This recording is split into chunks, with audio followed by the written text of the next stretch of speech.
Magandang araw po mga kabrothers.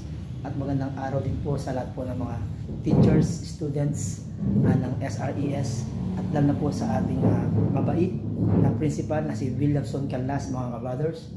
At ngayon po, August 11 mga kabrothers ay ipapasyal ko po kayo at i-update po sa inyo kung ano po ang sitwasyon natin dito sa eskwelahan mga kabrothers.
Yun mga kabrothers, naman yun po ang ating video at pag-like and share na lang po ang ating video mga kabrothers at God bless po sa lahat.